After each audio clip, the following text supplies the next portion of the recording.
Hello everyone, welcome back to the stream. We're here for some more LMP2 racing this week at Sebring School and what should be a wet session, I've been told, not too long ago. So should be quite interesting. Did a few laps around Sebring, of course, for this thumbnail, as I always do, but as you see in the thumbnail, they were in the dry, not in the wet, so this will be interesting. Server load up. Track is only 13% wet. That's actually quite interesting. With no rain at the moment. Oh, 40% wet. No, let's just get wet tires on and let's switch on over. I do need to fix the sizing of that UI app or overlay. Setup is locked this time. Is properly locked, which is nice. But yeah, some very important laps here.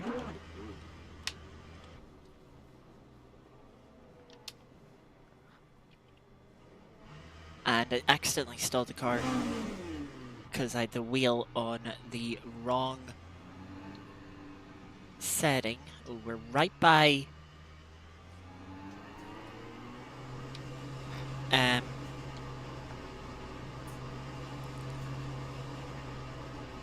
what do you call it? Right by...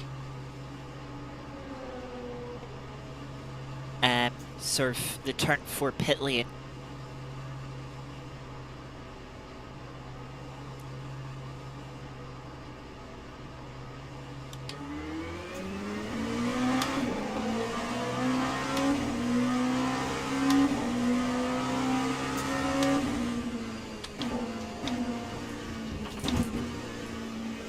But as we can see, no rain at the moment, but the track still fairly, but slightly wet.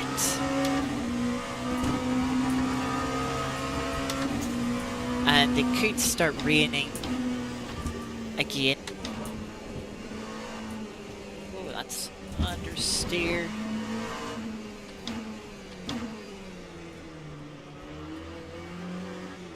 Yeah, so big part of this race is going to be adapting to the unknown conditions.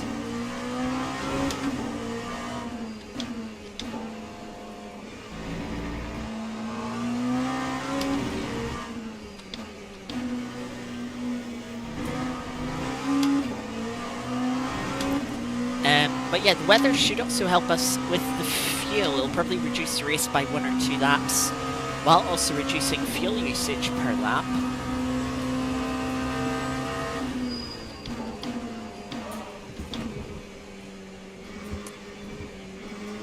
Trying to get a little brave into T1. Another car having a big slide. Coming off of Sunset.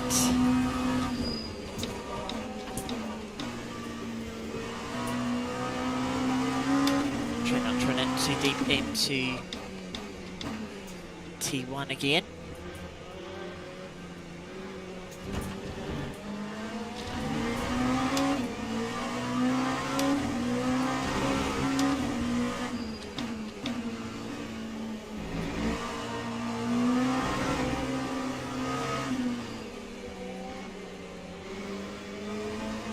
Car certainly struggling for traction, but kinda is helping rotate the car with the rear end, with the throttle.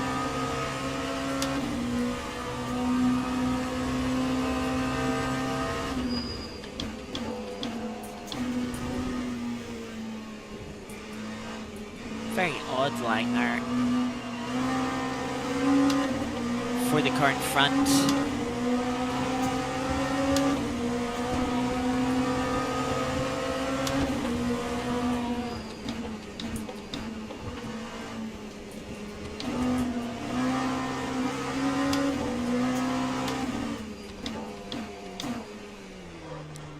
As they get the tires all locked up into T2, which is the little short shoot for this short layout.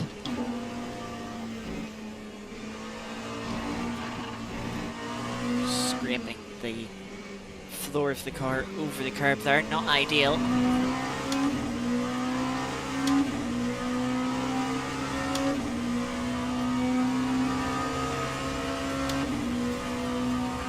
Yeah, track doesn't feel too bad at the moment.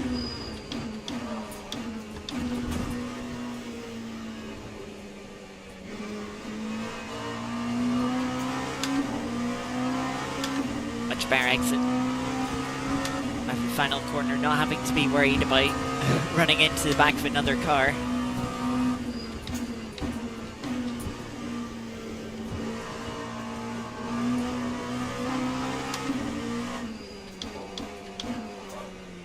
Be a bit braver into T1. Very easy to overshoot these, the first turn 2.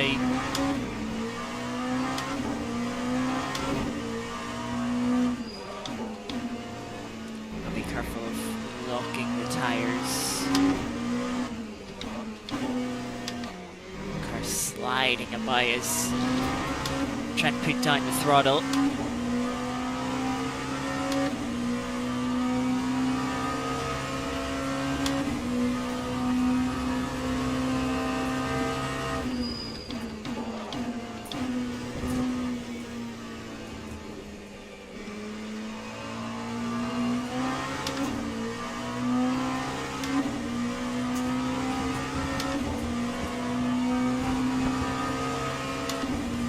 Fastest final sector.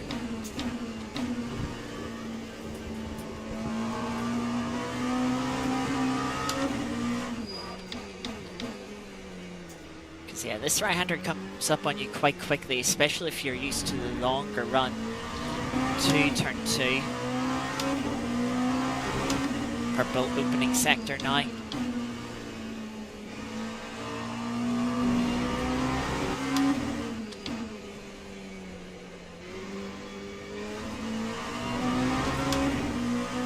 A little bit slower in the middle sector.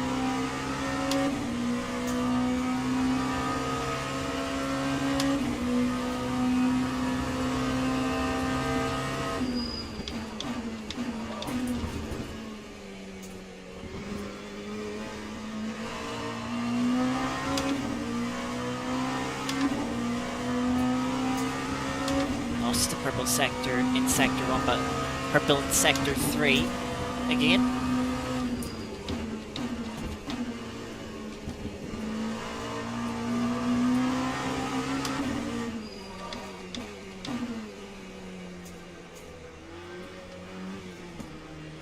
Careful if the grass are very easy to just dip a tire in.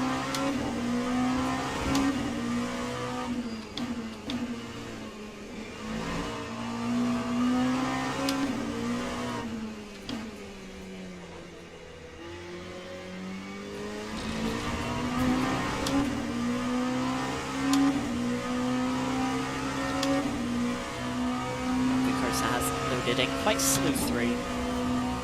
Was the penultimate corner.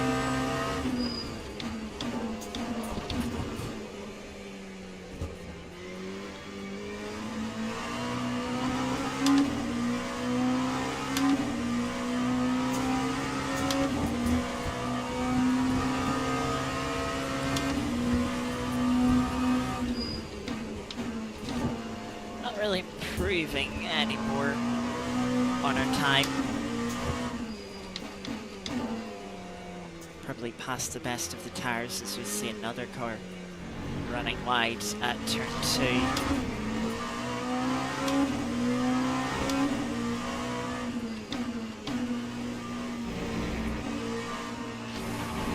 That's ideal.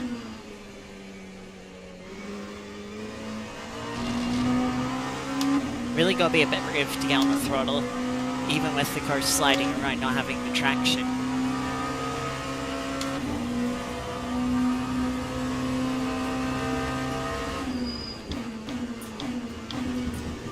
Because the front tires will grip up, the rear tires won't. You've got to be more concerned about spinning when you pick up the throttle rather than understeering off the track.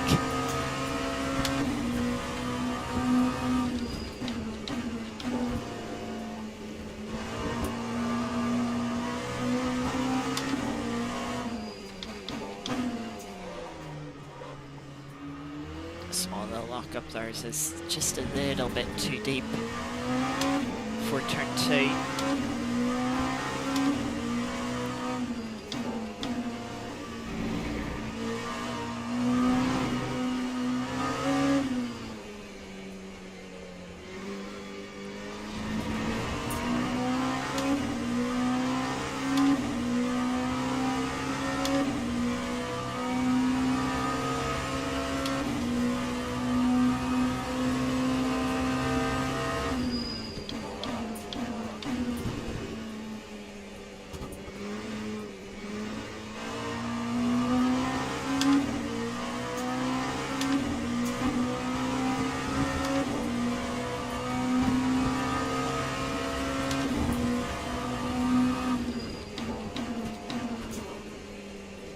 Front left.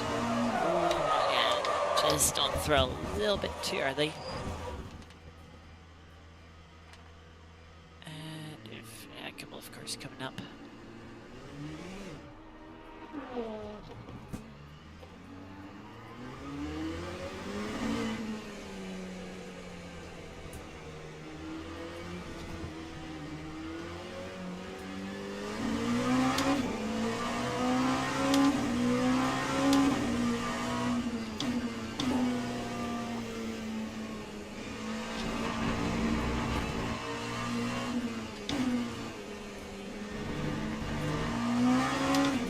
So,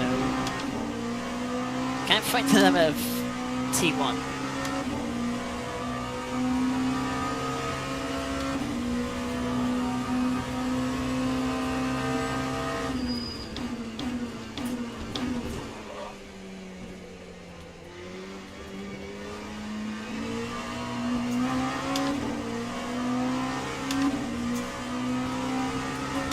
We'll get a couple of more laps in before qualifying starts.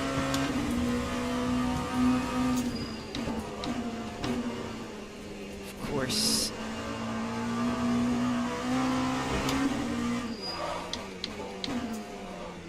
Bit of a double front lock up there. Ooh, struggling for traction again.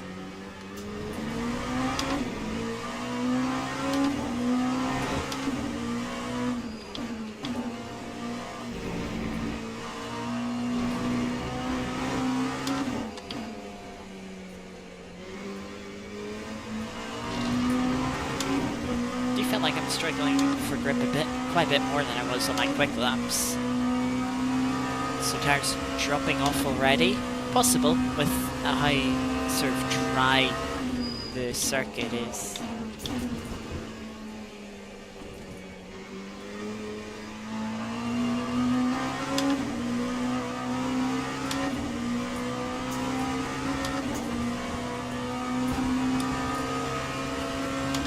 Traction control up a little bit, just because its rear end's moving around a little too much.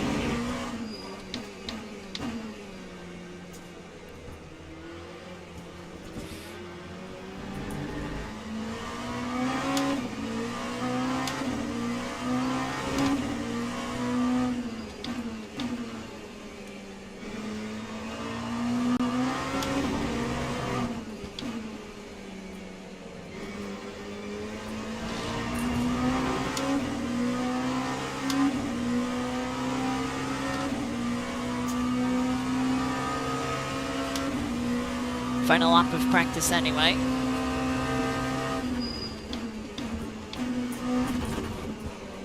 Ooh, big bump there on the inside.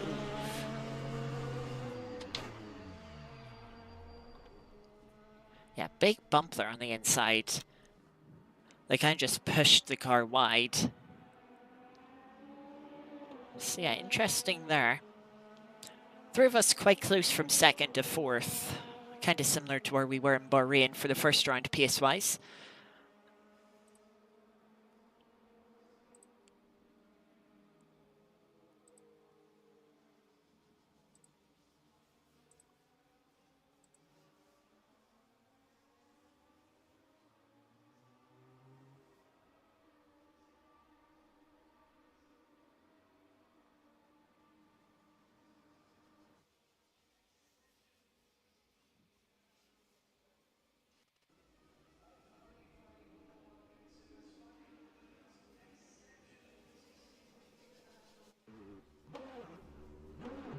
Alright, so qualifying track.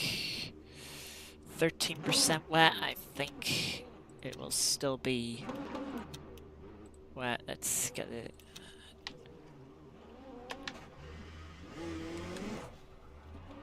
But it does look like there might be some rain here.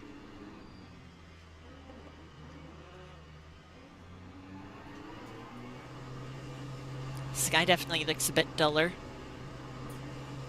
But yeah, no rain at the moment.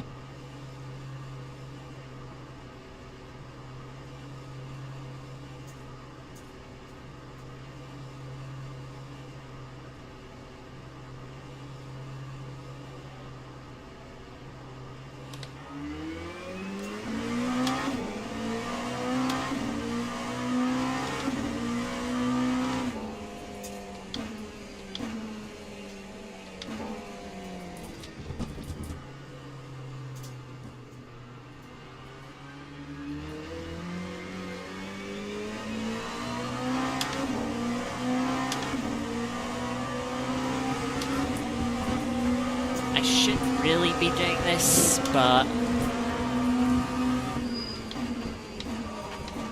it's just better for everyone this way. Ooh, there comes a sprinkling of rain. Oh.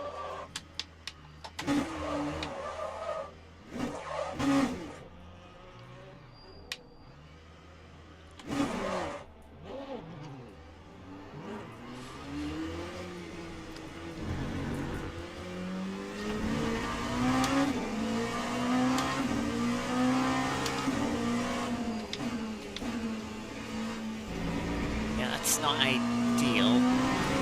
I took 4% off the front right already, locking it up.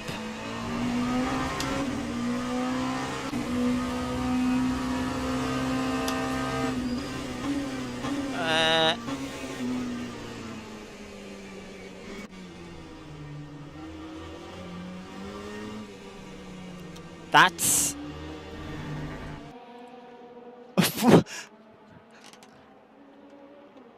I need to unbind that ASAP.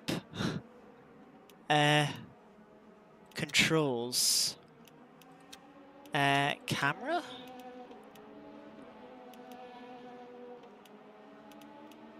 Gameplay.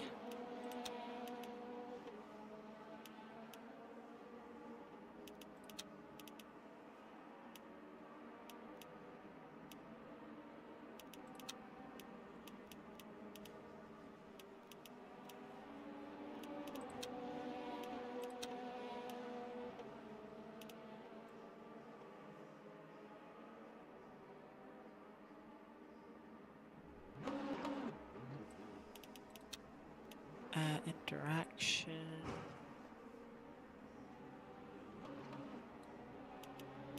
Oh, keyboard.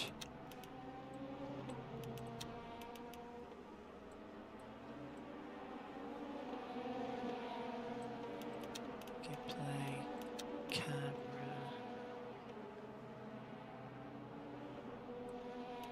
Next vehicle, go away. Go away. Camera zoom in, zoom out, I can have. But yeah, not ideal that. Rain 1%, tires.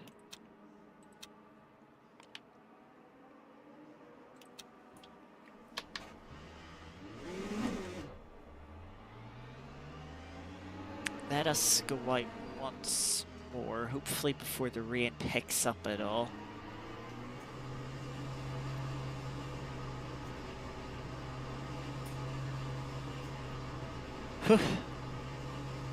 That's not ideal.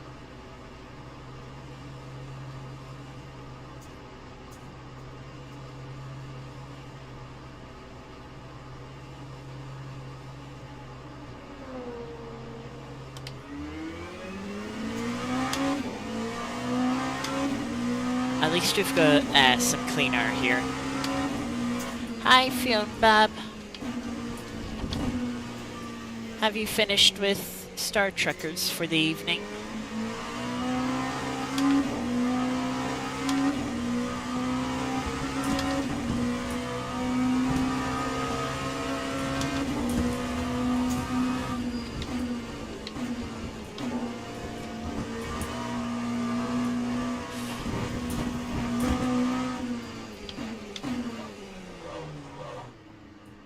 Aw, your throat hurts a little. I should go make yourself some tea or something. Make it feel better.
Bumps will let us through, which is appreciated. Means we won't have any traffic.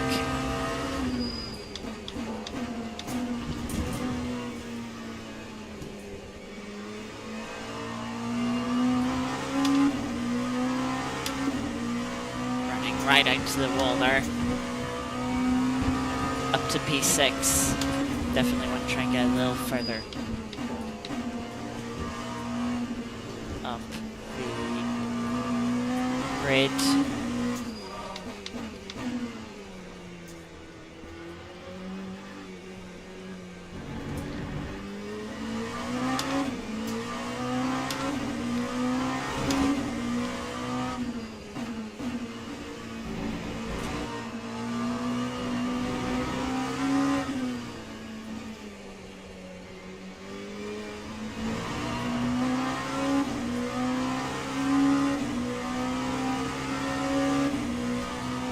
So about 3.5 tenths up as we're coming to sunset here. This will get us a good few positions. I think I should have held the brake a little bit more. I think I start releasing it a bit too early. Cost myself a bit of time through sunset there. Still jump ourselves up one position, but we've definitely got more time in it.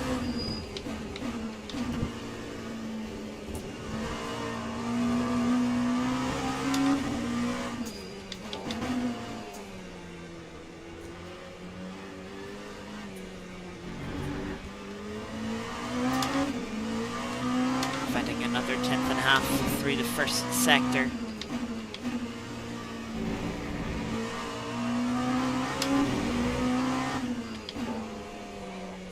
Wide again through the penultimate corner.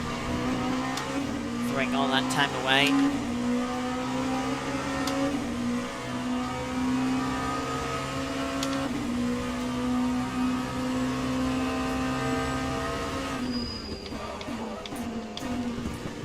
Snagged the front right this time. Didn't run as wide though.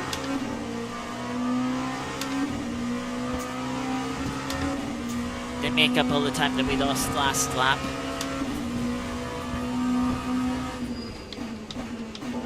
Evening, Kevin.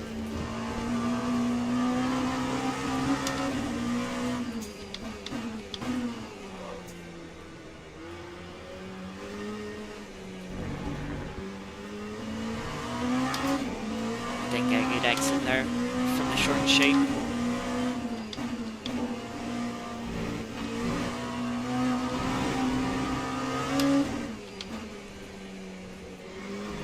Actually hit the apex that time. Look at that, all the time coming back. Yeah, we've just 5 minutes left in qualifying here. Good run through sunset will get us up a few positions. Trying not to lock up the front right tire. getting a good exit from Sunset. 3 tenths up. It's just up to P3 now.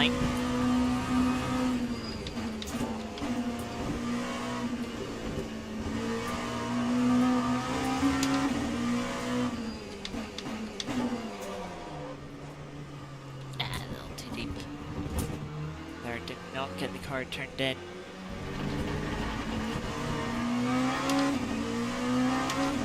Tried driving LMU again, not capable of doing 2 clean laps. Yeah, it's... I mean, I was somewhat similar when I started back in December. I really struggled to gather clean sessions. Like, I was constantly spinning, especially at Fuji. Even in the GT3s, as like sort of with the ACC mentality of oh, you can really like push the assists in the traction control and the ABS. Yeah, and I quickly found out no, you can't, especially the final corner Fuji. So spun so many times. Oh, out of fuel, so this will be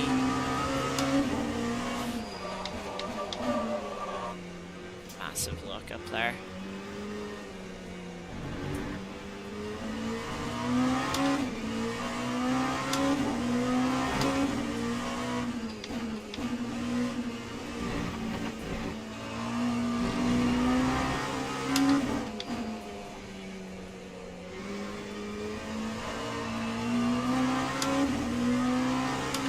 Yeah, that isn't getting any better.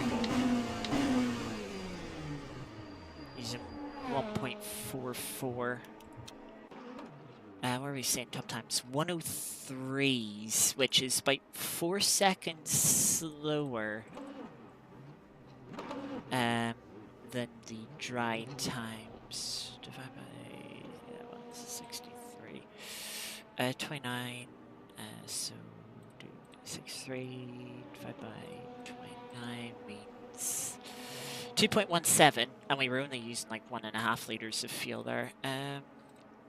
If we were doing 59-second lap times again. Oh, wait, no, hang on. I need to actually use the right number. That'd be embarrassing. What am I looking for? Let's start with 59. So 46, 40, or so 3 divided by... Yeah, so in a dry race, we'd have to be using about 1.36 liters of fuel a lap. In a wet race at the moment, with these times, be 43.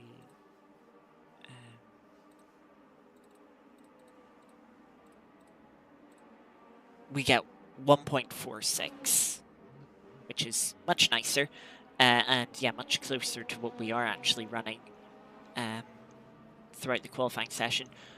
But yeah, it's the LMU is very difficult to get a grasp of, especially if you're more used to ACC. It is so different. The way the cars rotate, how they slide on the tire, how the assists work, especially on the GT3s. So yeah, you'll get there. You can't. You really have to build up to it. You can't go in with a lot of confidence. And of course, if you're running with the cold tires, yeah, they're even trickier. Even more so. So, but once you start getting used to it, yeah, I find it's pretty intuitive. Especially if you can get the right force feedback settings. I know the settings I have, which are like just default.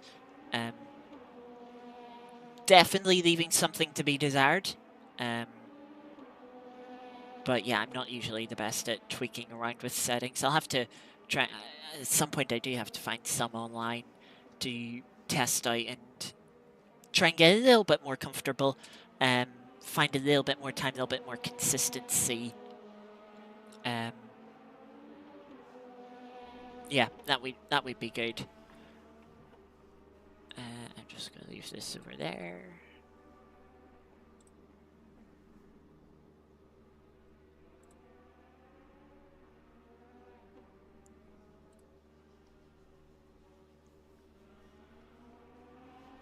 Yeah, still sitting P3 in qualifying.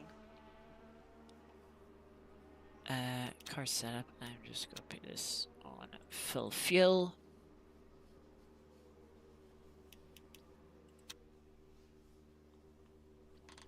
And we'll have to see what conditions we get for the race.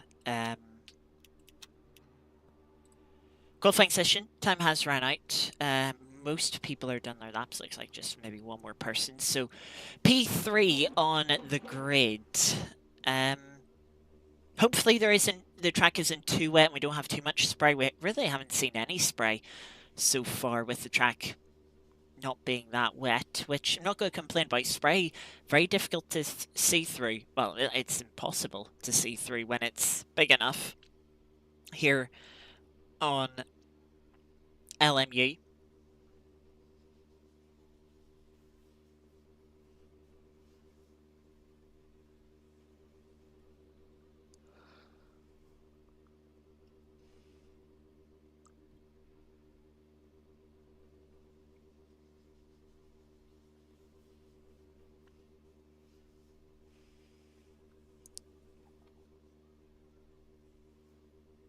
Yeah, 18 cars here today, by similar amount as to what we had at Coda last week.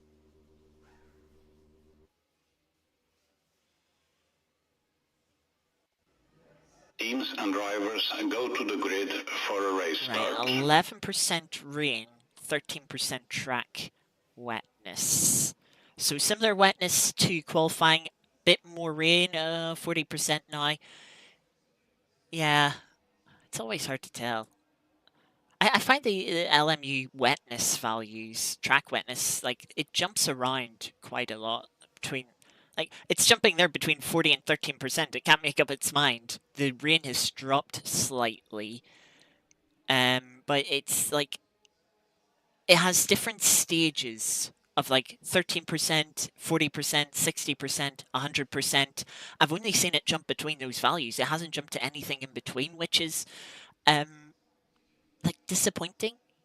Like I feel like if you're gonna have it jump around so specific values like that, you might as well just state a condition rather than a percentage. No, I suppose it's easier to put a number there than it is to put text-wise. But it's also like, why 13? Why 40? Why 60? Like the values in the are a bit odd. But yeah, let's head out onto the grid.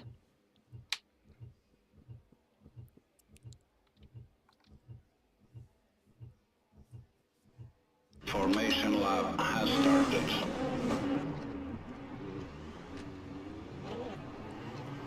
As we get away.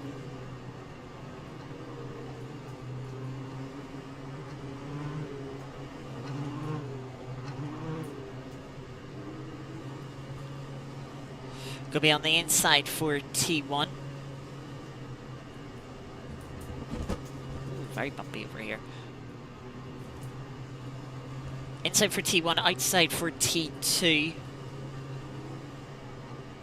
Hopefully the field will sort of spread itself out enough. This line is so weird.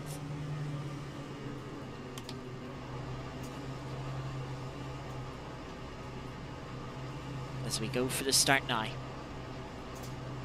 Hopefully turn 1 will sort of spread people out enough that we don't get carnage at T2. Slight bit slow on the pit limiter.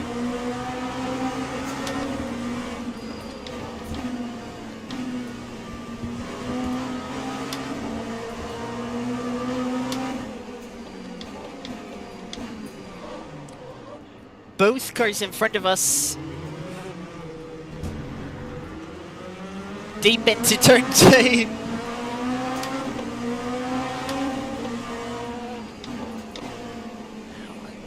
Car stepped out sideways even through that little left-hander.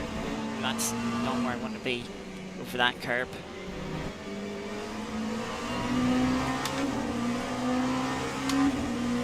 We're up to P9, 2 now, thanks to that mistake from, was the second place driver on the grid.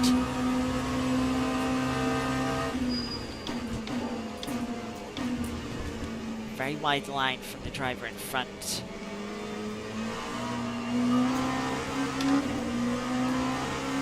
I've been told it is the better line through there. Track is wet, so it's wetter than it was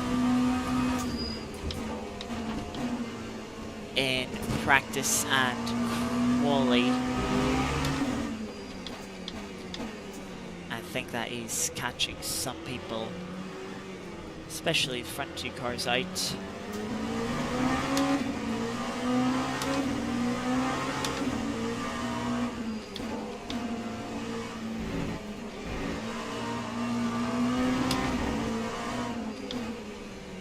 Car behind seems a little more confident in the conditions.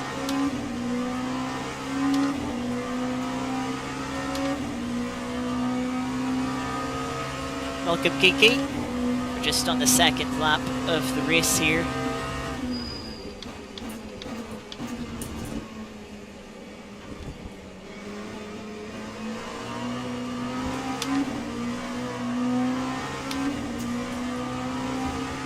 Qualified P3 up one place as P2 made a mistake. Car behind setting the fastest lap of the race.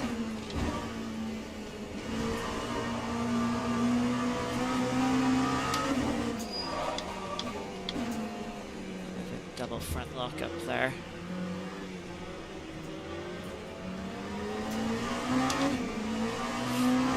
Struggling for traction though.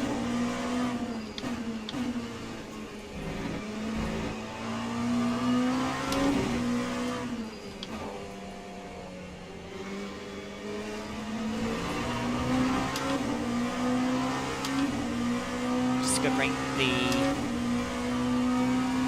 brake bias back a little bit, see if that will help. Don't want to lock up the rear, so seemed good into sunset here.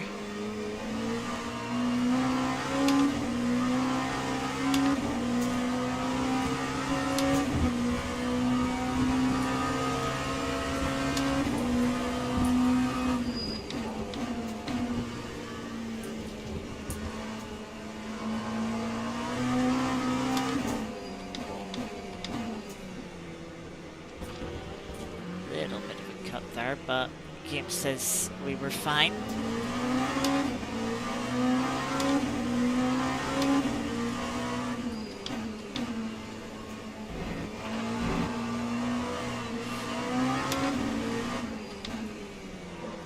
Really struggling for traction there.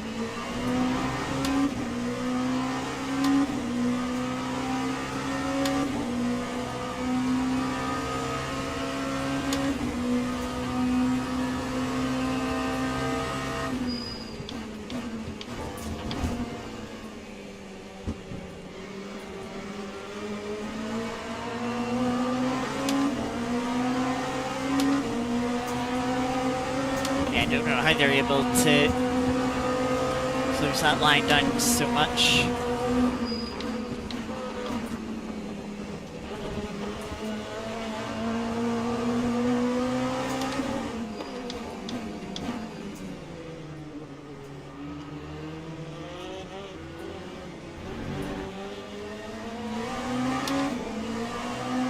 But yeah, even half a second quicker than the leader that time.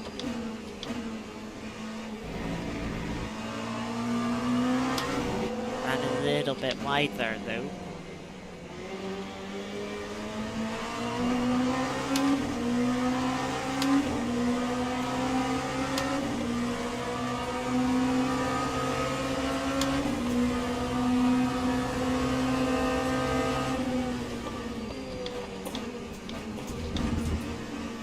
Starting to come up on some traffic already.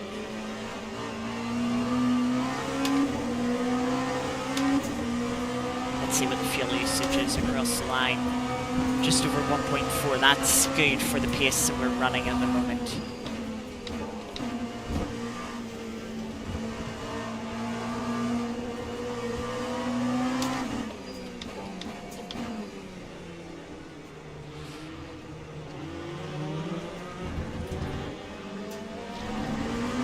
car in front ran wide, maybe distracted by the lapped car. We were just able to drive back past for P2.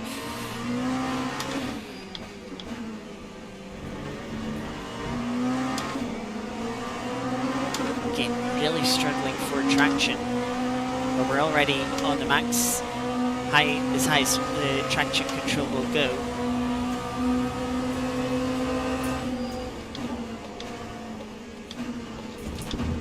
So we'll drop back to P3.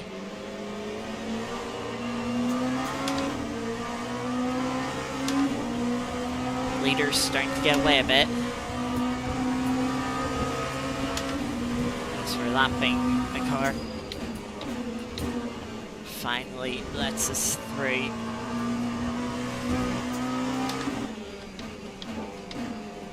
Wide again for the car in front.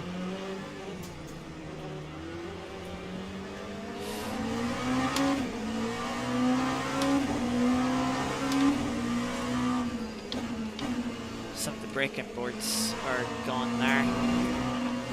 I think the rain has stopped.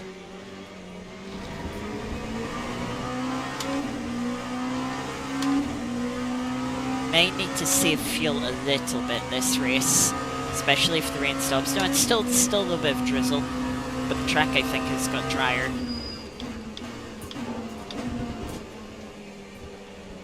Just waiting for the front end to grip up.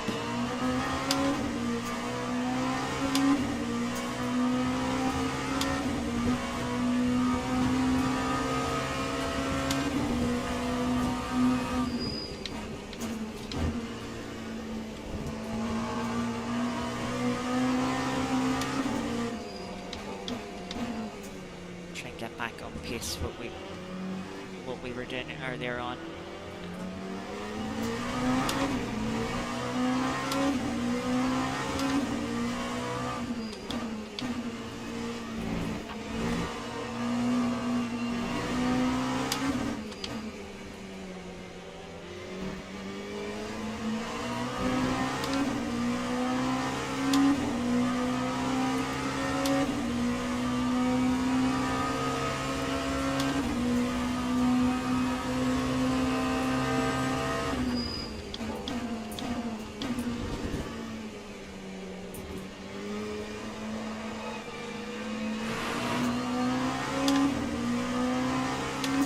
Quite sideways. Leader saying a new personal best.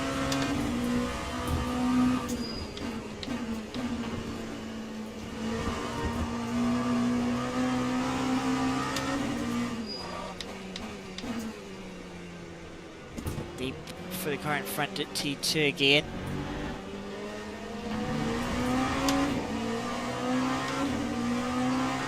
Despite a little lockup, we had a good run through the first couple of corners.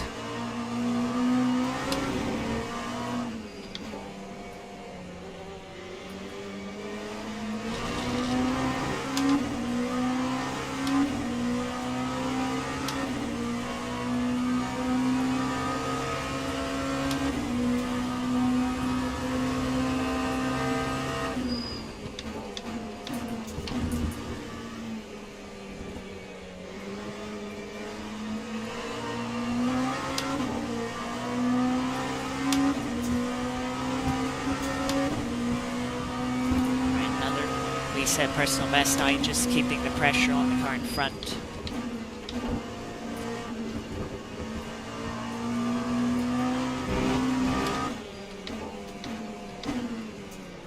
Coming up to more traffic is more mistakes from the P2 driver.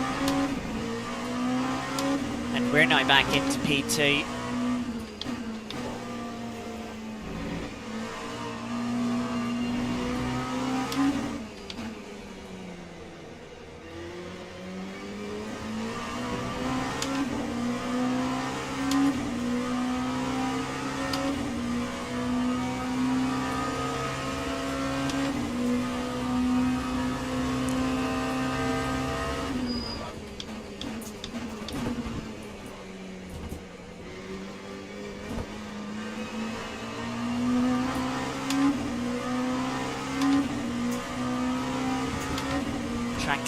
back down slightly wet. Still got a bit of light rain.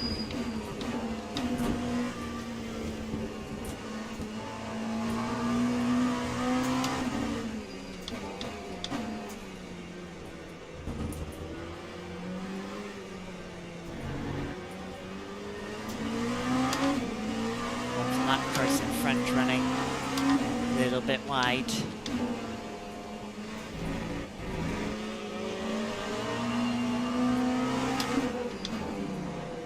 I got a little bit nervous there in case the car that we were lapping had a twitch over the curb.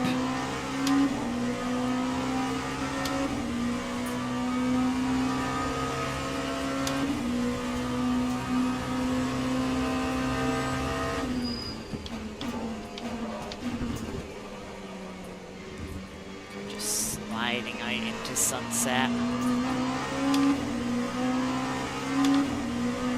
Welcome, Blakey. You join us 12 minutes into the race here.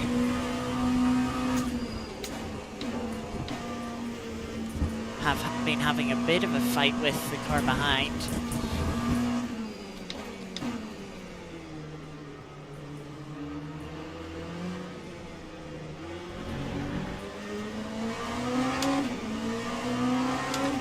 Opened up a little bit of breathing room to them.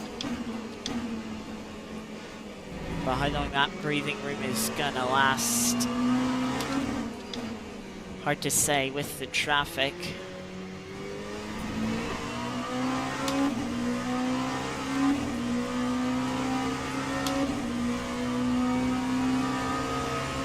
Yeah, the leaders got through the traffic much nicer than we have. So I don't think we have the pace to close that gap down. So we're struggling with the front left tire too, just not getting the grip I want from it.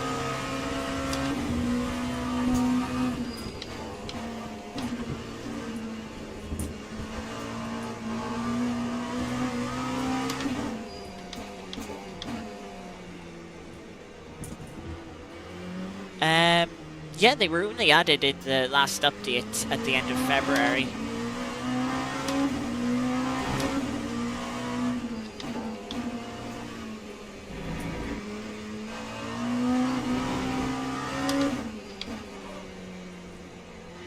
Which is quite nice to have. We've got a few, like Bahrain, we've got the endurance layout. The F1 ran in 2010. We also have the outer layout. The F1 also ran in 2020 during the pandemic, and it's not run deep like that. Oh.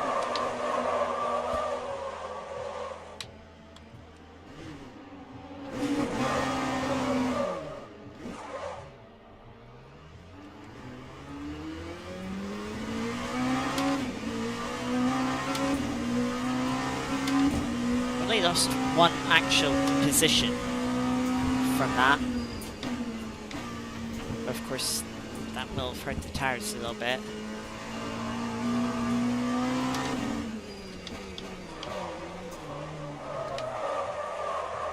Come on.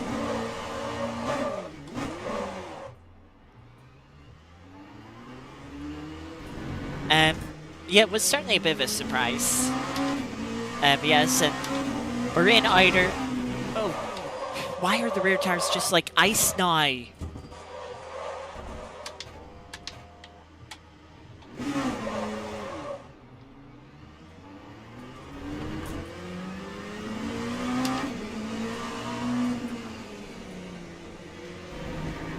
I've got to try and let the rear tires cool down. Knock the steering out of alignment just slightly.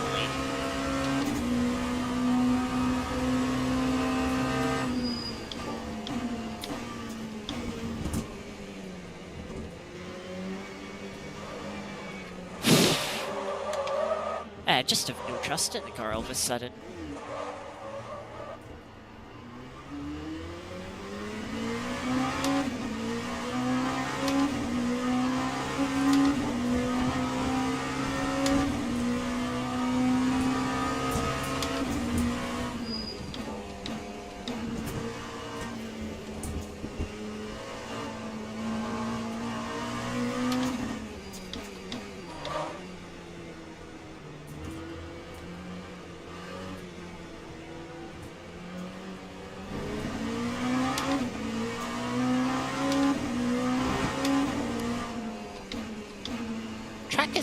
suddenly got much wetter too. Like,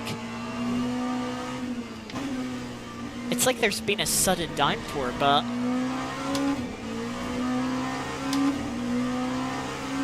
yeah, rain and wet. Yeah, look at spray. It's so much worse all of a sudden. But the rain didn't get that much wetter on the windscreen. So I'm like...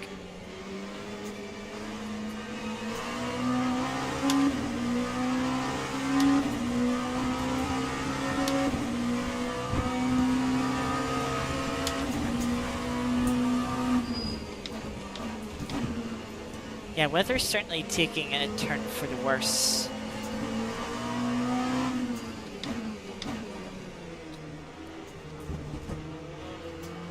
I don't feel like it was very well sort of communicated by the game.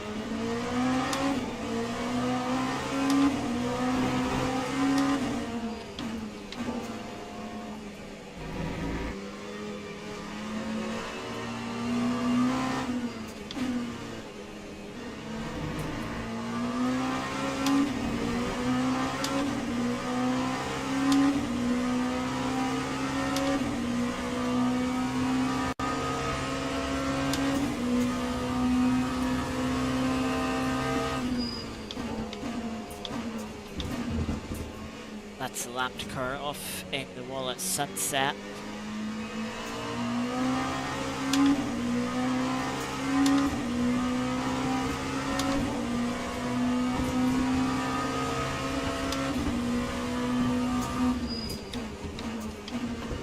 As saying, Bahrain has a few layouts, also has a paddock layout, which cuts from turn 3 all the way to turn 10.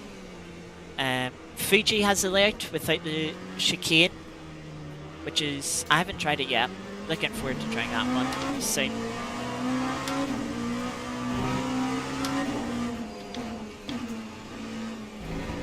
And then the Mon also has a layout without the chicanes on Mulsanne Street.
And Monza also has a layout without the chicane.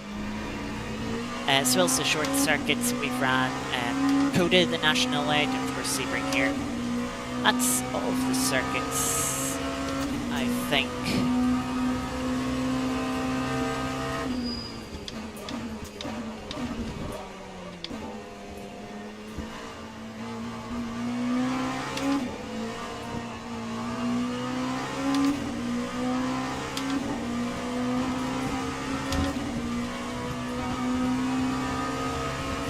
Yeah, I mean, Silverstone might come in a ELMS DLC.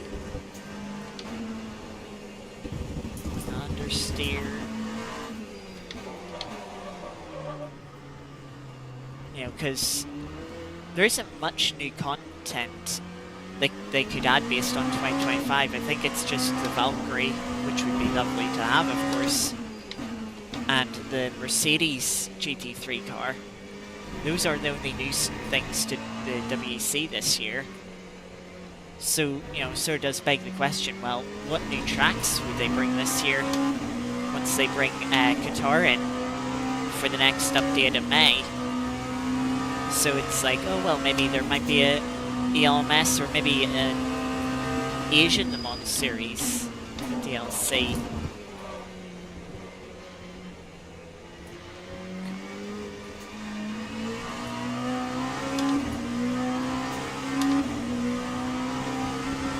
The track is suddenly very wet.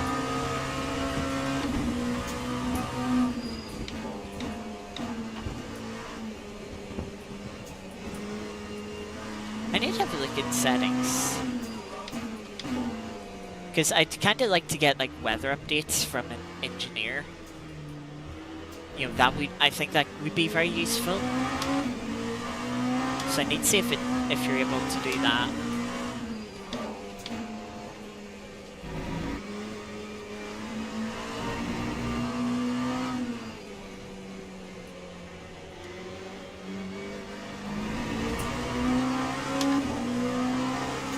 Because just having the track kind of change states and it not being very noticeable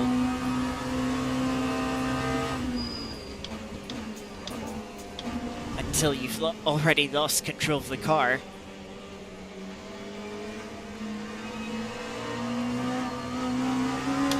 So gingerly with the throttle. How cheap a weekend ticket for ELMSs? Yeah, that's a very good price. I mean, ELMS doesn't have the biggest fan base ever, so it kind of makes sense. I mean, I'm pretty sure that's cheaper than what a Silverstone Festival ticket is. But again, that would make sense since there isn't the variety that you get at the Silverstone Festival.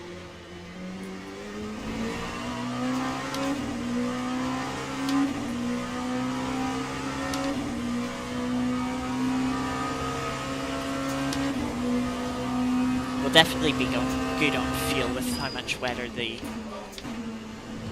track has got. 150 quid, yeah, that's so much more.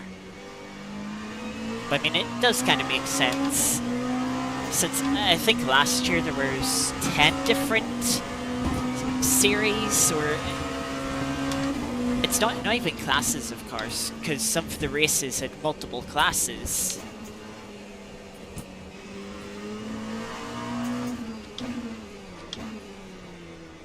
I think there was 20 races, or 15 or 20. Maybe it was like 15 classes, but 20 races, or 10 series and over 15 races.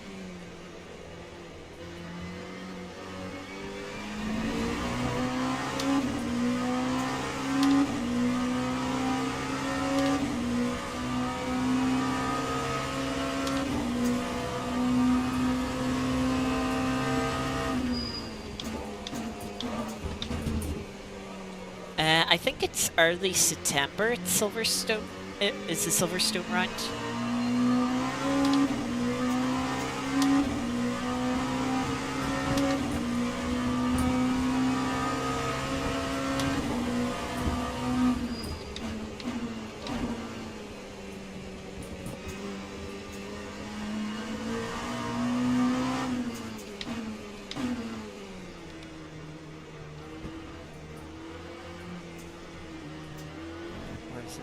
This. Oh, that one. Yeah, that one. Lap time delta reset. Because the conditions are so much wetter now, there's no point having a delta that was set on a nearly dry track when the track is very wet now.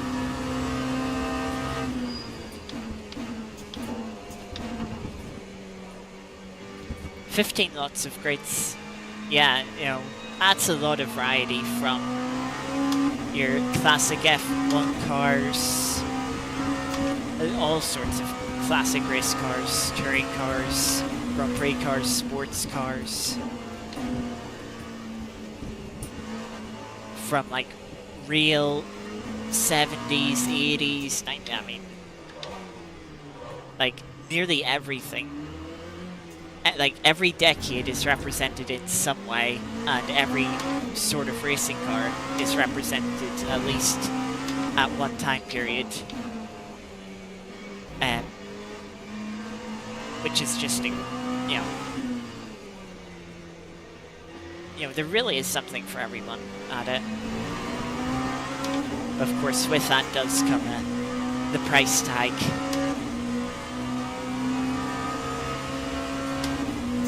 Start to catch up to car in front for P7. Almost a bit of a recovery drive here.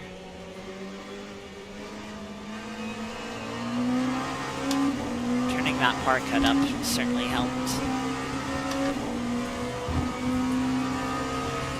By second quicker last lap. Starting to get in that spray now.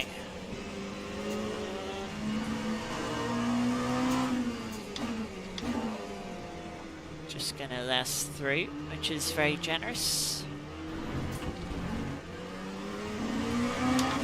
They can go chasing after P6.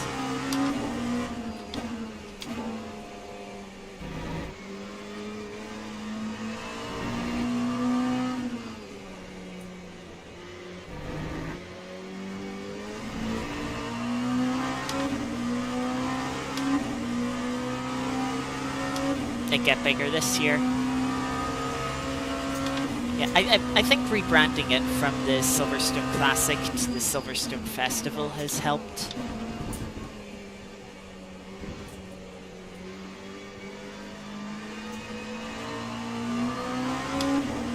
Because certainly last year, like, some of the cars were not that classic at all.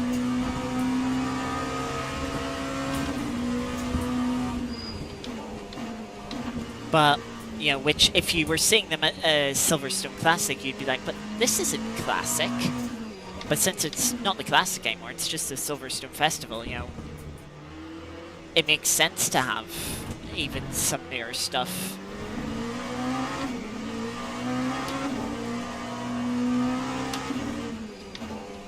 Like, I don't think there's any current racing cars. I think the newest thing was like 2018 Bentley GT3. I think was the newest car.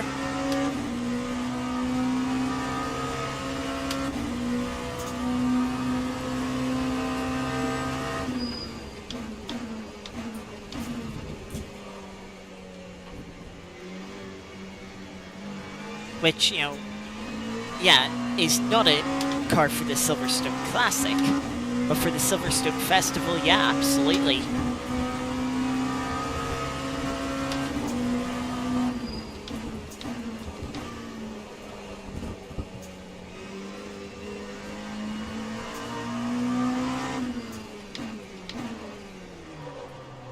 Have to be so gingerly with the throttle. Car and the mirror going wide.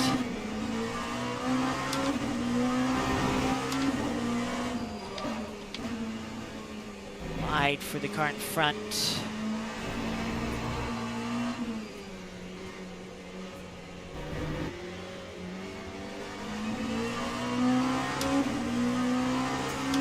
Brand new GT3 championship. I've not heard anything about it.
Donington Historic in May.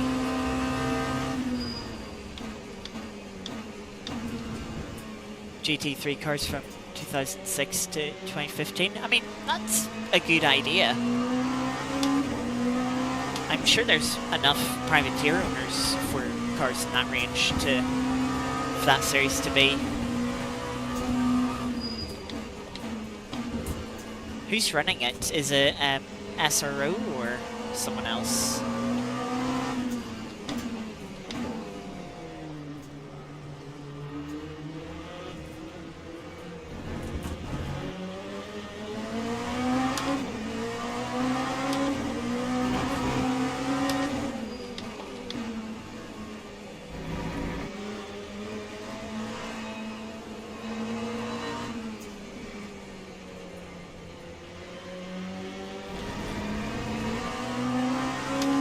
Oh, Masters Racing Legends. Huh.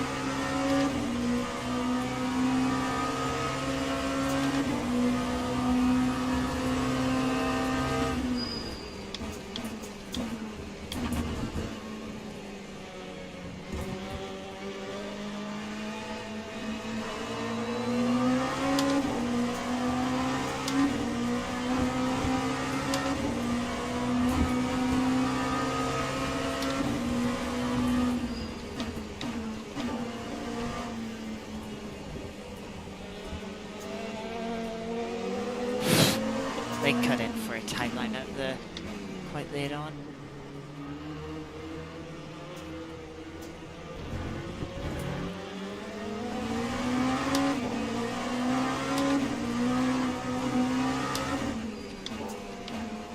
Quite difficult to make a pass in these conditions since the spray makes it so difficult to see.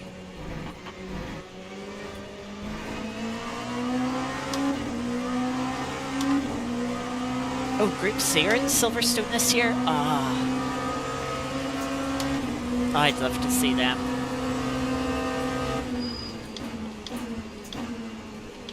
Something that really bothered me last year with the festival is the classic F1 cars, the 70s and 80s F1 cars ran at the same time as the Formula 1 qualifying and race,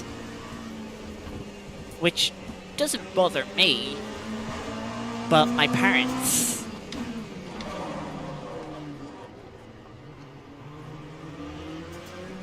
Who's behind us? So it's a lapped car. He pitted.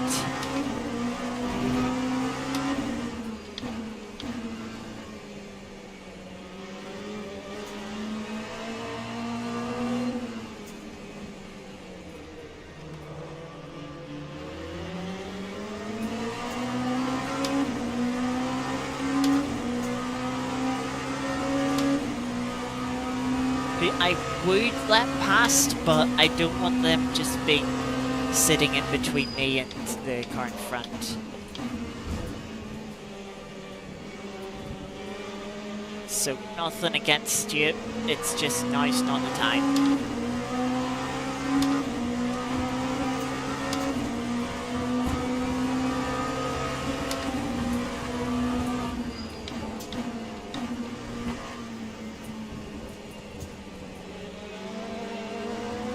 Definitely more confident than this driver into T1. They've missed T2. Right now, if you want past, you may pass.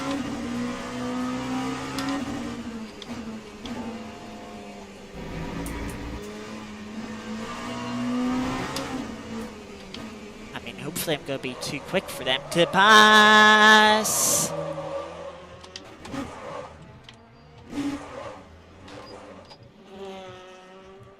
Stalled it. I have to wait for traffic to pass.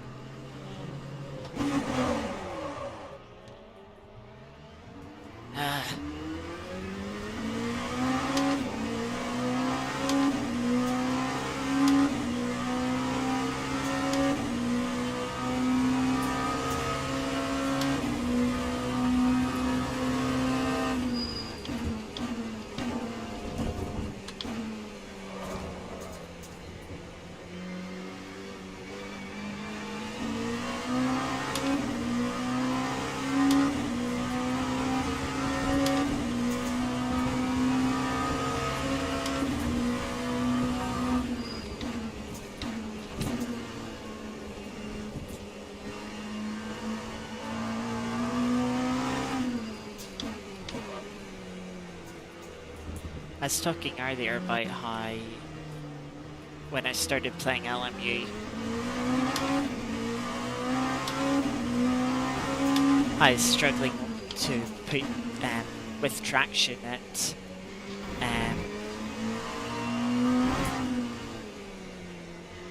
what do you call it? Fuji out of the final corner. And with spins just like that, kept having.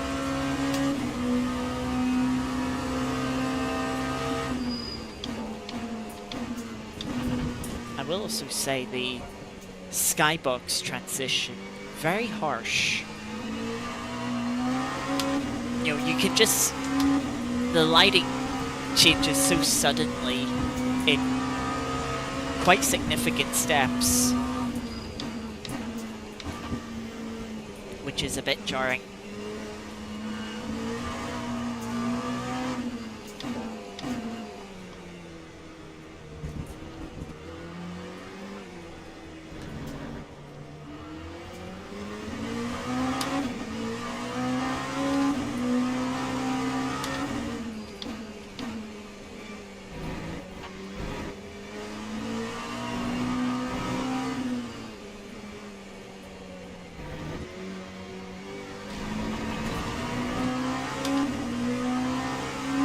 A yellow flag, I think that's for someone in the pit lane.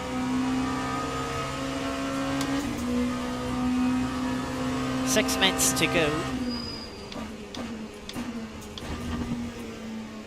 Trying to chase down the cars in front. We could maybe get back up to P5 here.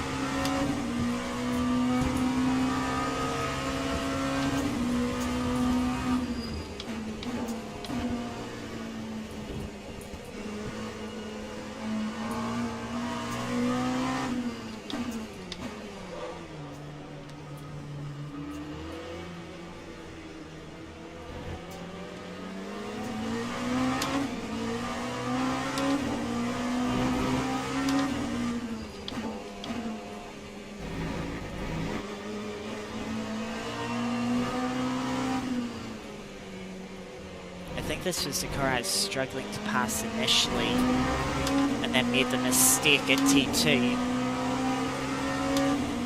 on the same lap that I then spun round coming onto this pit straight.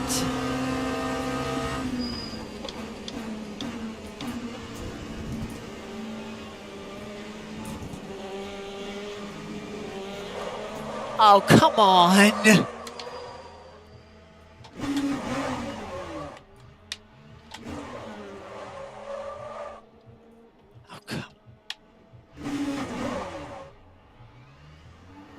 I just tapped the back of them ever so slightly, and that was enough to make the car spin.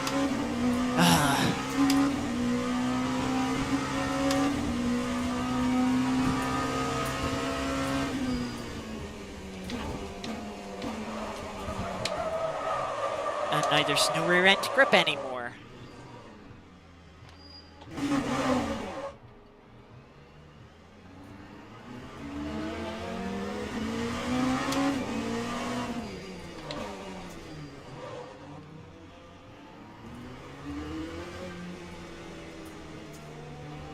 The game doesn't give you an optimal temperature for the wets, so I don't even know if the wets are overheating. I mean, I assume the surface is overheating a bit, but I don't know, like, is 70 degrees too hot for the core of the tire as well? I kinda wish it give you like a operating window for the wets.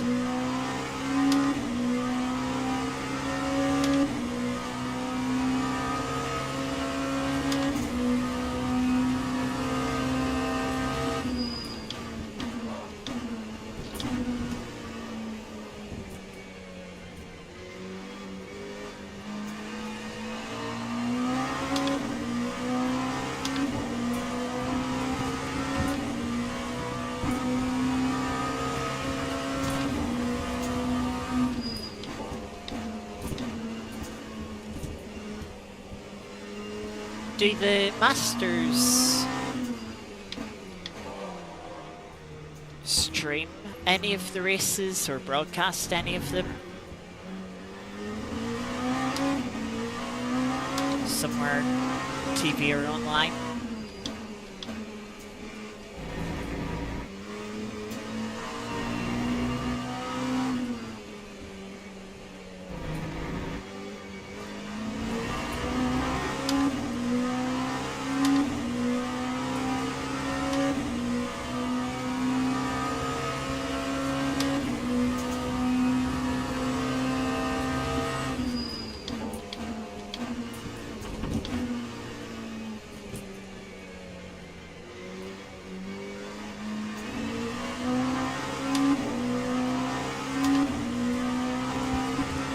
Rain has stopped, so the track is starting to dry up again.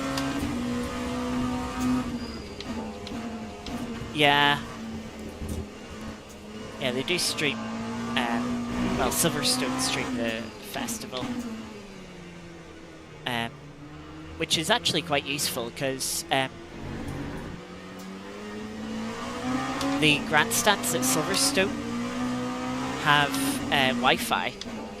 So while we were sitting in some of the grandstands, we were able to like get the phone and watch the stream on our phone, because they didn't have a lot of screens around Silverstone. I mean, there weren't too many people sitting in the grandstands.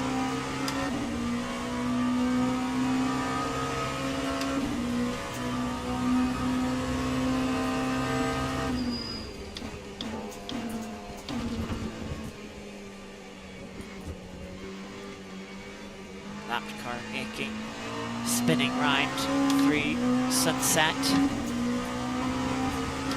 Yeah, it was actually very handy being able to watch the live stream with the Wi-Fi in the grandstands. You could actually sort of see who was where and whatnot, follow the action around the rest of the track. Like, I remember in the... I can't remember what you called the class. But the one Jimmy was doing last year with Rundle's Mustang. I remember seeing him coming out of the final corner right on the tail end of someone, and then looking to the outside and sending it on the entry to Abbey as we were sitting at club outside. I was like, blimey, that's a brave move. Like, I really wonder if he can pull it off. And then it's like down to watch the phone. It's like, okay, obviously there's a bit of a delay on it, so we were, you know, we were sort of seeing a replay of what we had just watched with our own eyes, but then just watching onto the through the first corner, it's like, oh, does he get the move done? And then seeing him get the move done, that's a brilliant move. That, I would say that's probably move of the weekend from what I saw. Going around the outside through Abbey in a Mustang.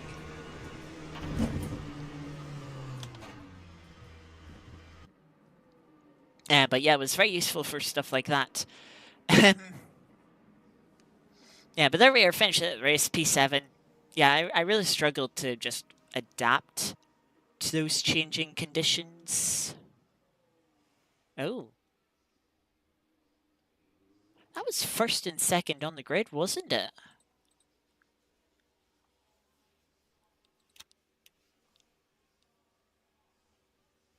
I'm pretty sure that was first and second that DNF'd from the grid. So we might have been able to have won that race. Oh well.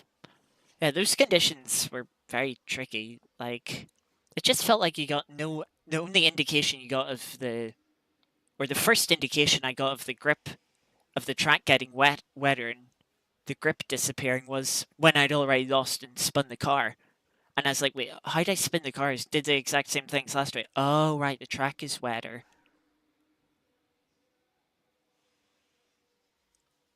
So yeah, a little bit annoyed about that.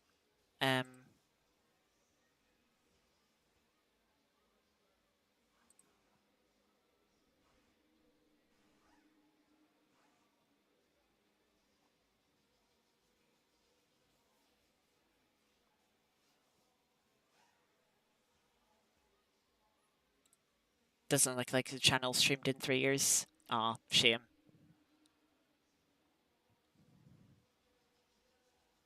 Oh well, I suppose it could be somewhat expensive to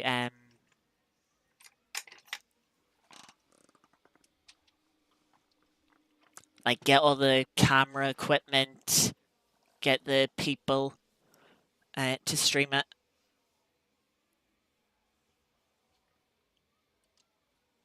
Um, so yeah,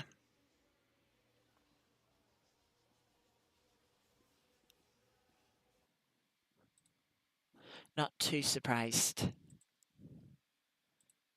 there. But with that race being done, we're going to switch on over and finish off with some Art of Rally. Going to run the weekly event as well as the daily event, of course.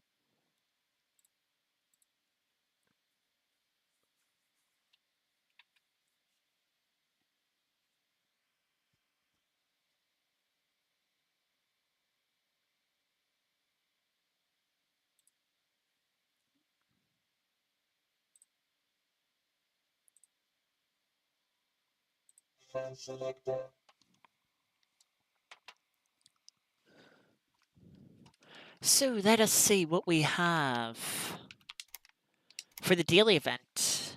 Of course, we did Tuesday's event. It didn't go. I think I made one mistake in it. 26th. It's not bad. Top 10%. Let's see what we can do today. Short stage in Group 2 cars, 4.5 tarmac stage, but with some snowy weather in an Alpine A110.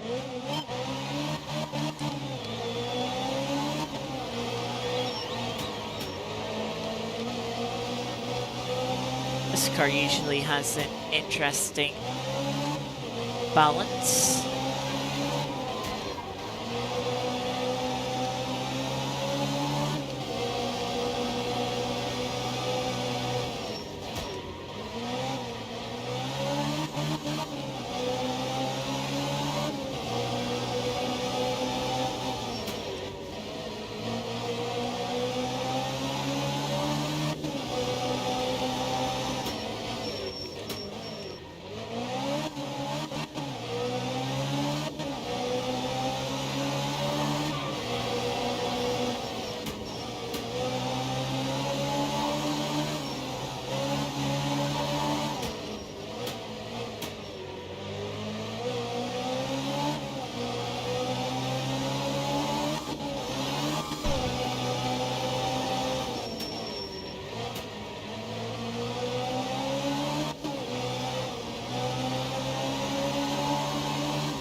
Car behaving very nicely as we're about halfway through stage 9.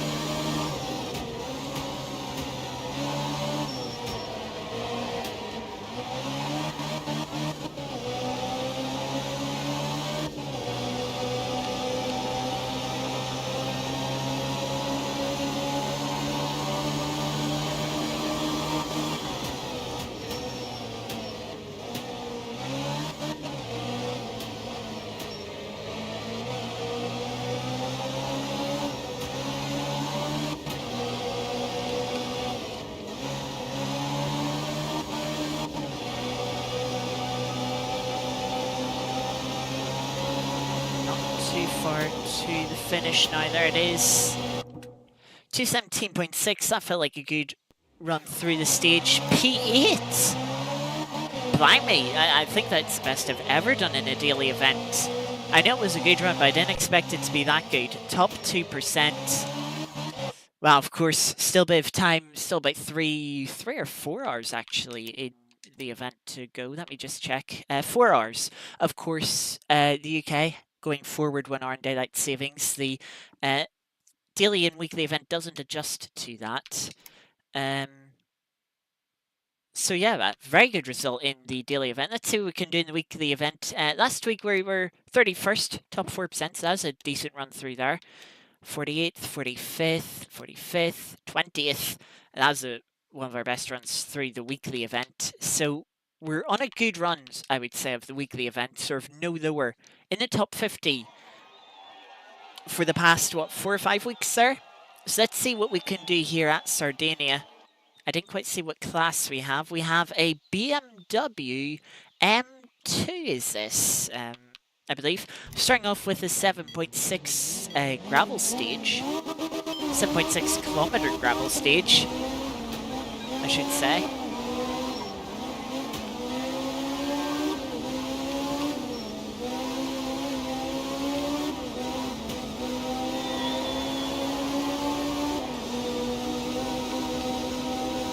Let's see what we can do over these 4 stages.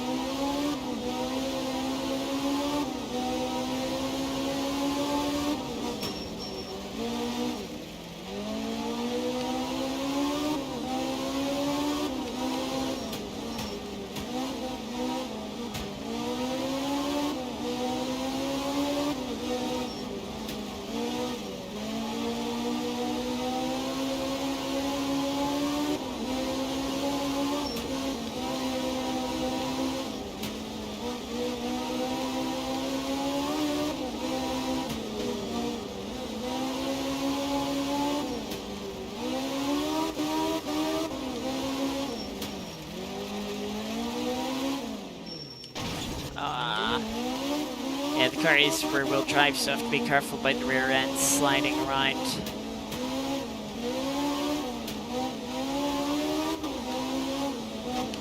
Oh, that's a rock. Was getting away with it for the first quarter of the stage, but not the second quarter. I'm pretty sure I've knocked the car out of alignment, the suspension. Oh, car is pulling hard right.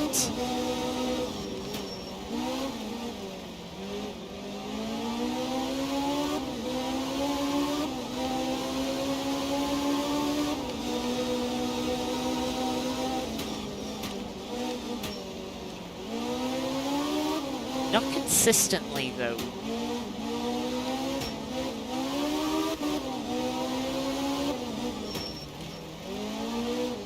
Sometimes it's pulling really hard, sometimes not as much.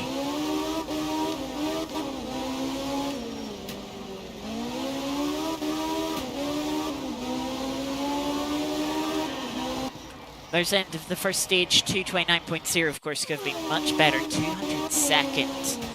Yeah, we have a lot of time to make up. Luckily, we have 9.7 kilometers here. We won't be able to make up too much time, of course, with the damage. But let's just see what we can do. Let's see how much the car veers off. And no, wasn't too bad there.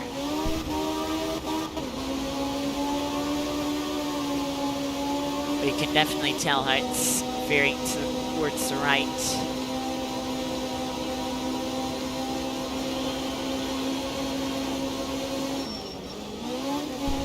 We take it a little cautiously over that jump.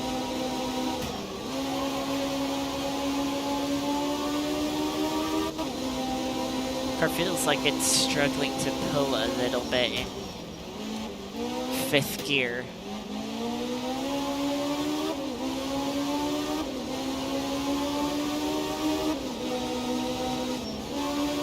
Could just be a long 5th gear, or it could be some damage that's reducing the power, as engine doesn't feel too bad in the lower gears.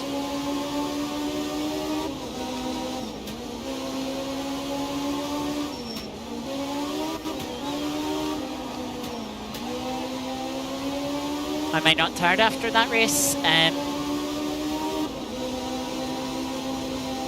I don't find the LMP2 cars like, okay, they're difficult in the sense of it's very easy to make mistakes,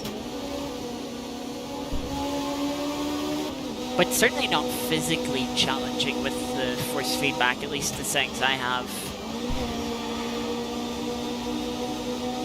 And I mean, I've done 6-hour races.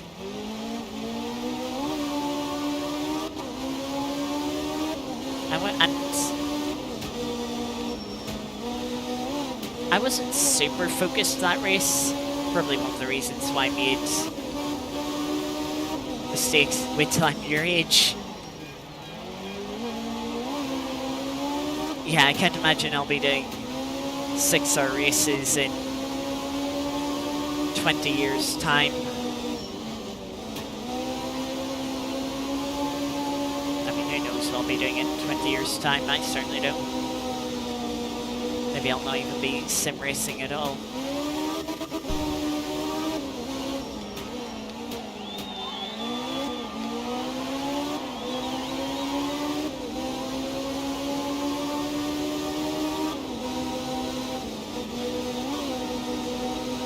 Anyway, we're near the end here of the second stage. 242.9.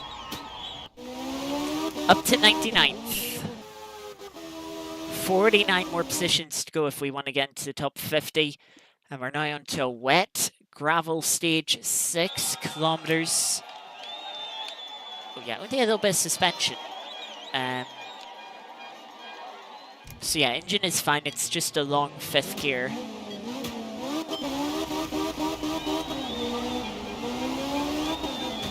What will gaming look like in 20 years? Yeah, good question.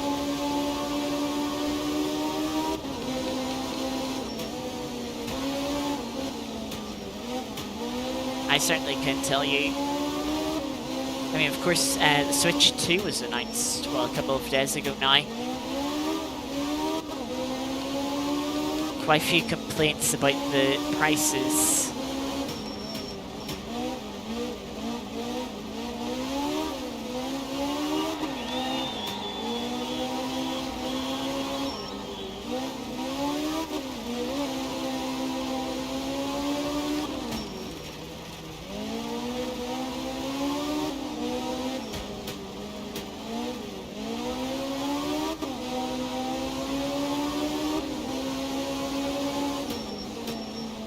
I wonder if Sir Gaming is going to have a crash.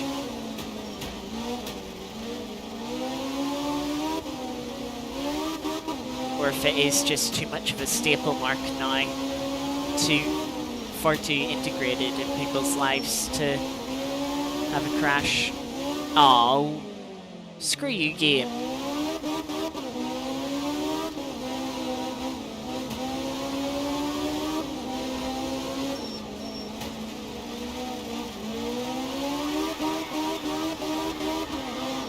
I'm certainly trying to get cheeky there.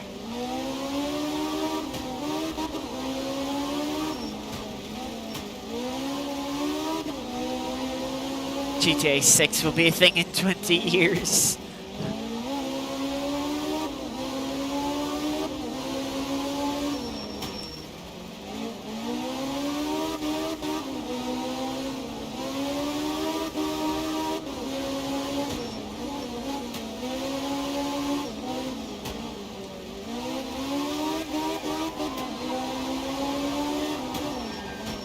I mean, with the way GTA 5 has gone, I would not be too surprised.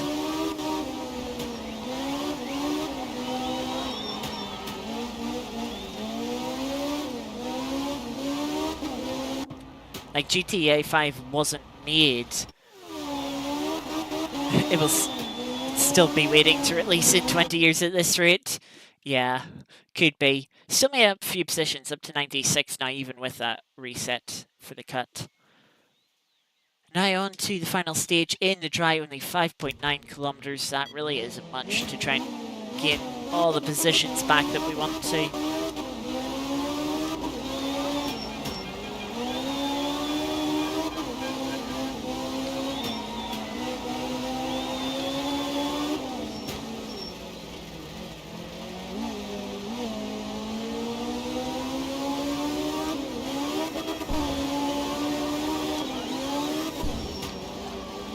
Yeah, but the fact they've managed to stretch out GTA,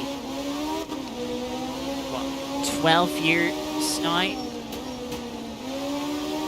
And it wasn't even made with that much longevity in mind. yeah, now that they've made GTA 6, knowing that they'll want it to last a long time, that was a little early on the turn in. Didn't lose too much time though. Yeah, they'll GTA 6 being made with longevity in mind will certainly be around year in a decade at least. When you realise how old you'll be in 20 years, yeah.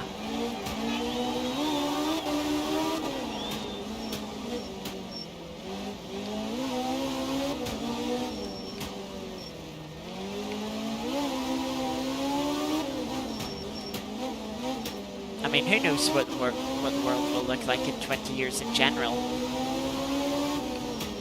Hell, games might have crashed, but not because of the gaming industry or economy, but because of what has happened to the general population. You know, 20 years we could be in a post-apocalyptic world.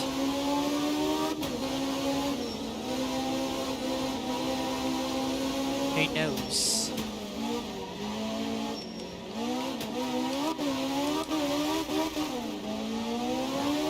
That one was a bit too tight.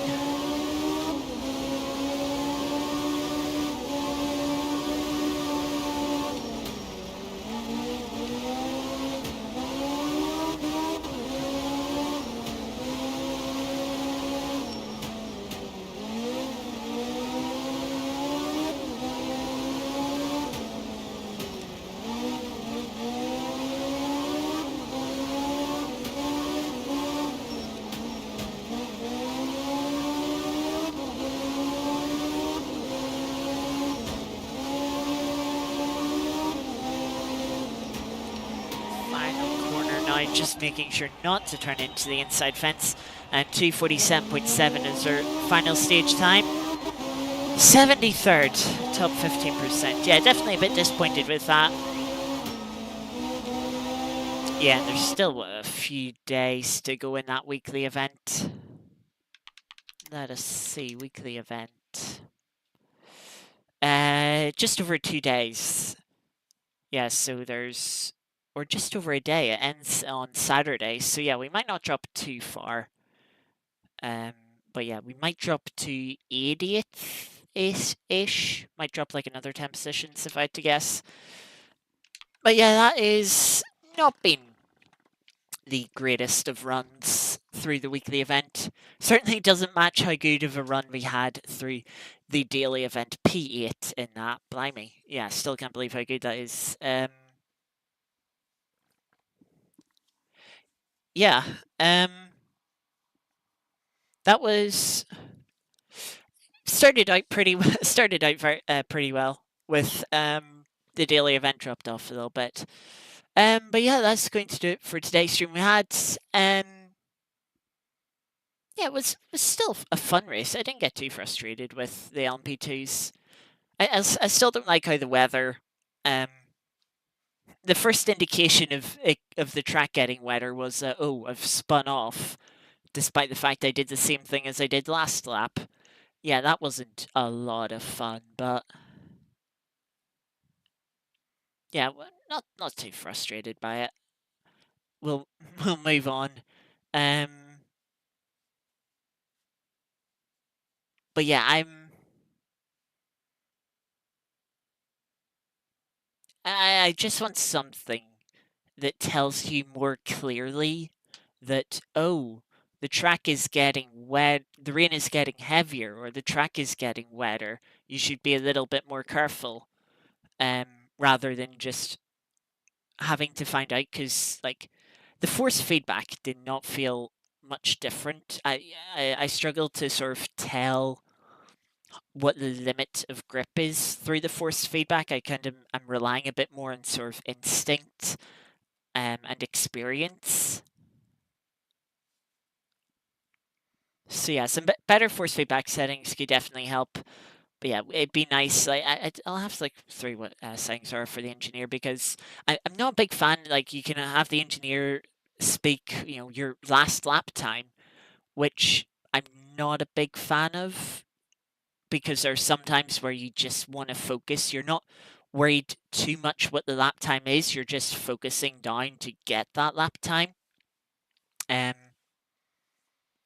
there's sometimes where you're not necessarily concerned about the lap time itself, but how the lap time compares to the person in front of you, the person behind you.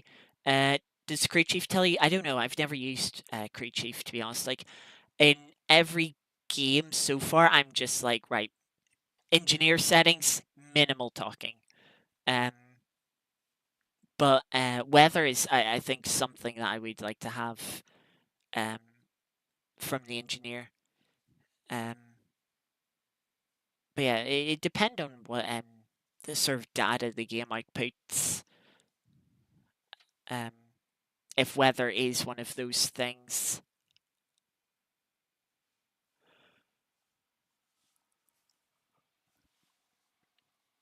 because yeah, I would like to know, because the track went from being slightly wet to very wet.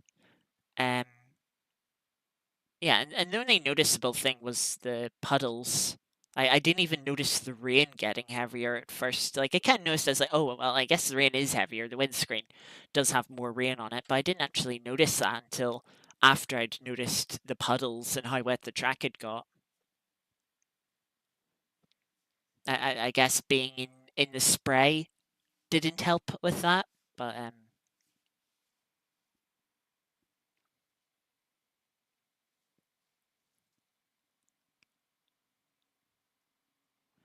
yeah, is yeah, could have been well. I suppose also, I mean, other quick people made mistakes too, which in one way is annoying, because then it's like, oh, you could have had an even better result. The people you were fighting with made mistakes. You could have beat them easily.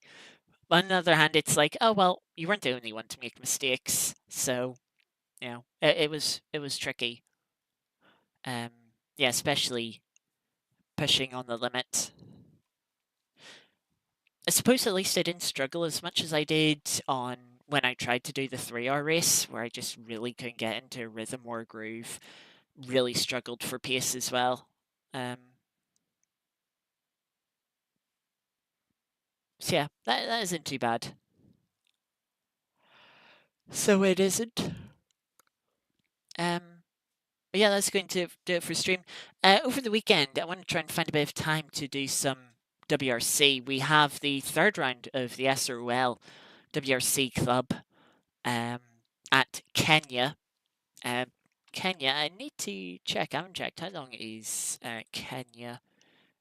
Kenya is. I haven't actually downloaded the um thingy for Kenya. Let's see. Kenya guide. Download. And open. There we go.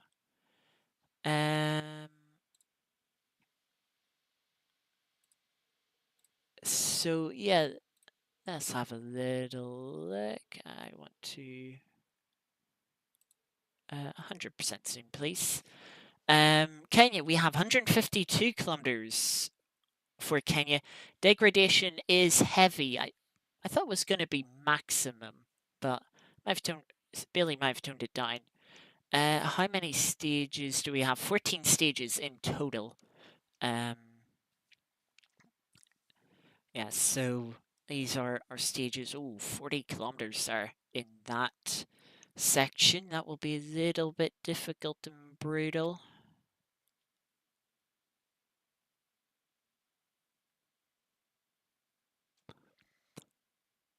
Most likely going to be at Donington on Sunday. Who's going to miss the F1? I mean, we'll see if it's a decent race. Suzuka's one of those. It can be really good, or it's quite boring, because it's difficult to overtake on, but the technicality of the circuit does bring in quite a bit of tire wear, and does sort of, and it means that you can work different strategies. I mean, was it was Stroll last year, I think, who put on like a new set of soft tires towards the end of the race and just went on an overtaking spree round the outside through the S's, which is not too difficult when you have the tire advantage. But it shows you that yeah, you can do some different strategies.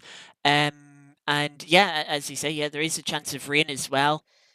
But of course, with F1 these days and how sort of and the cars, wet races are always like, now hang on,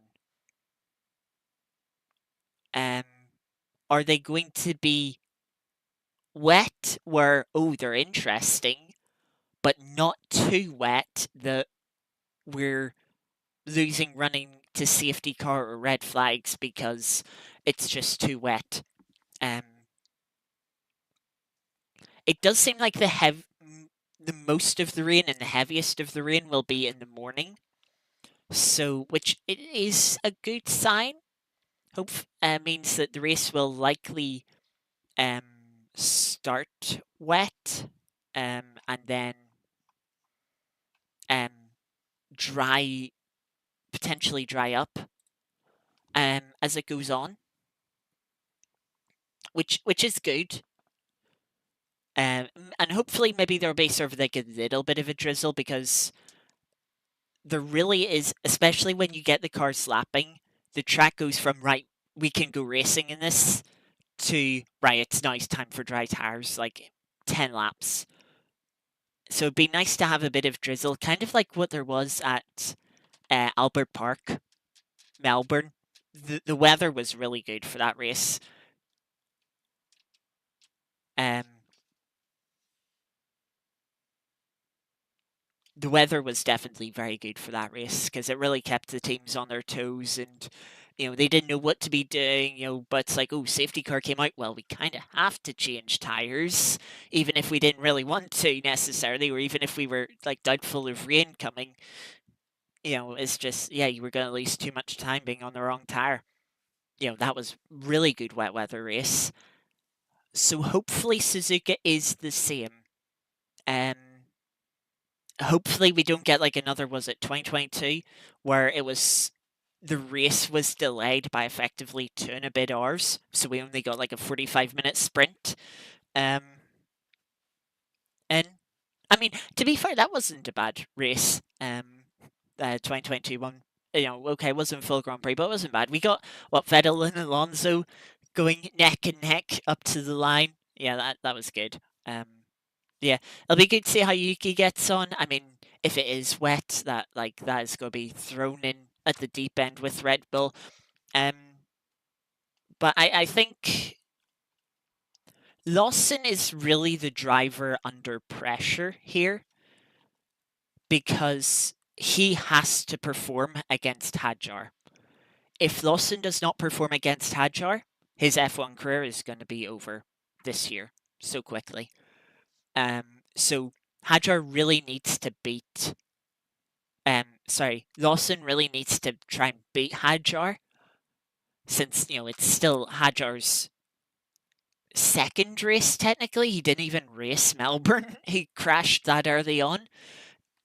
So it's like, yeah, but Hadjar has been performing well against Yuki, so you know, insert the meme of, yeah, when does Max get promoted to Racing Bulls? Because yeah, that's Yuki. I don't think Yuki is necessary. By putting Yuki in the Red Bull car, they're not testing Yuki as much. They're more testing the Red Bull car. If Yuki can get performance out of it and Lawson struggles against Hadjar, then it's like, oh, well, yeah, Lawson's just being a bit crap, then we should get rid of him. But if Yuki also struggles to a similar degree as what Lawson did and doesn't score points, then I don't think people are going to look at Yuki and say, oh, well, Yuki's not a good driver. It's like, well, hang on, Yuki's been just fine the past year. That is just a fundamental car issue. And that is, where the blame has to go on the car and the team rather than the drivers that have been in that second car. Um, so yeah, Red Bull need to sort those issues out. Because yeah, if Yuki doesn't get a hold of the car, then they're kind of a bit screwed. Um,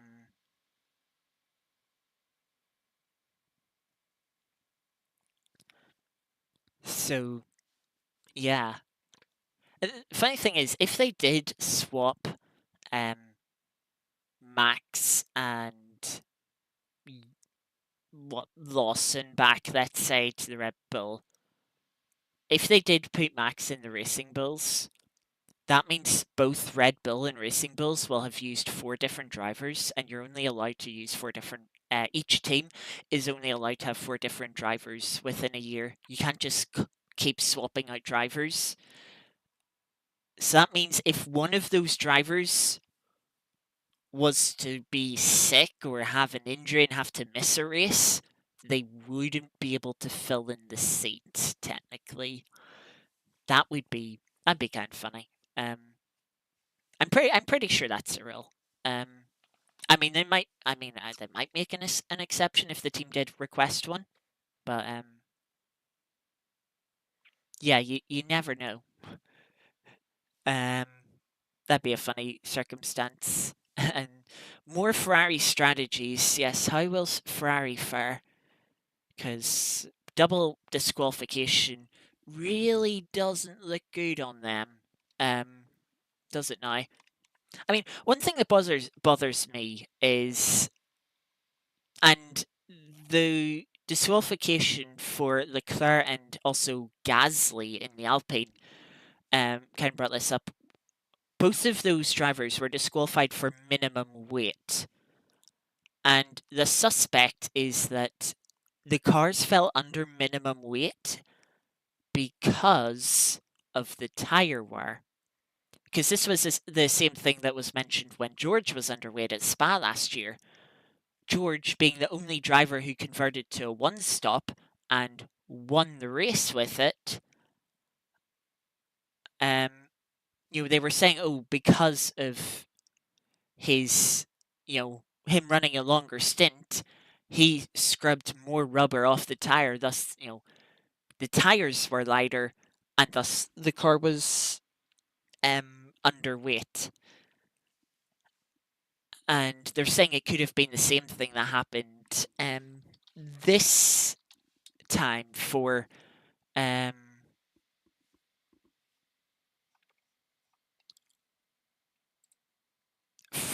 for Leclerc and Gasly, which, if it is, like, okay, so are the teams expected to put more weight into the car in case they run a strategy that uses more tire rubber than they initially plan? Are you maybe having to make your car heavier than it might possibly be ideal? Or I feel like they should just allow the teams to put on a new set of tires when the car is getting wide. I feel like that would be much fairer. So and more consistent rather than tire weight being at play. Um, because yeah, I'm not a big fan of um, you know, like at Spa, for George, it's like, yeah, like George winning is a brilliant thing. It's like he did what no one else thought of doing. He took that gamble and it paid off for him. Um, you know, it's like that was certainly a much more interesting win than if Lewis just won from the lead, having the lead most of the race. I mean, also like maybe really, like, I mean, how many, George jumped up so many positions from that strategy. I feel like it's still coming into the issue of I would love to see 2 stops be more viable. And not because, oh, a team has to do it, otherwise they'll be underweight, but like in the sense of, oh yeah, you can actually, it's a little easier to overtake and fight each other. But yeah, we'll see if we ever get to that point. Hopefully Ferrari's strategies do better. 9th and 10th in the driver standings doesn't look too good. And 5th place tied with Williams in P4 on 17 points doesn't look too good either. I mean, at least they're not being outscored by Haas or Aston or Cyber. You know, it could be worse. But yeah, they should be much further up. So they should be.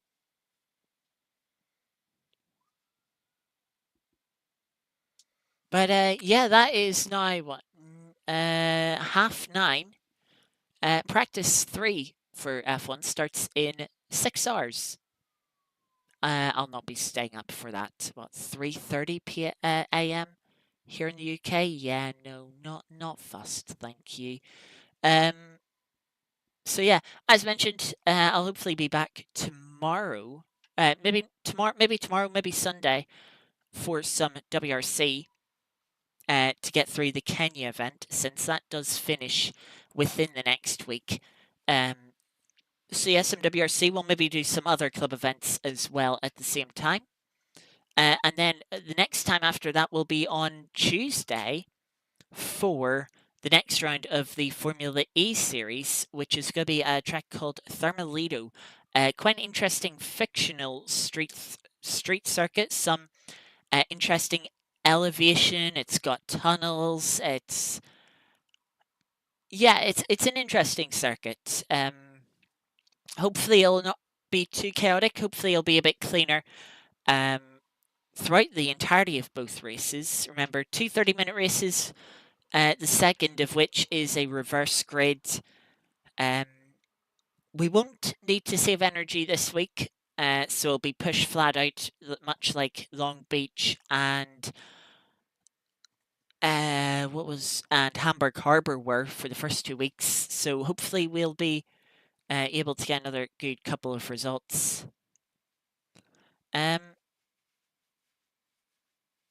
So yeah, that's going to do it. Thank you everyone for popping in the stream. Had quite a few people. Thank you, Fiona. Thank you, Kevin, Geeky, Blakey, Tim Bob.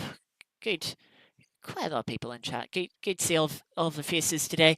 And of course, thank you to everyone else that was lurking as well. Lurkers always appreciated. Back during the weekend. But yeah, until then, thank you very much for watching. Enjoy the rest of your Friday evening. Have a good start to your weekend. And yeah, I will see you next time. Bye bye.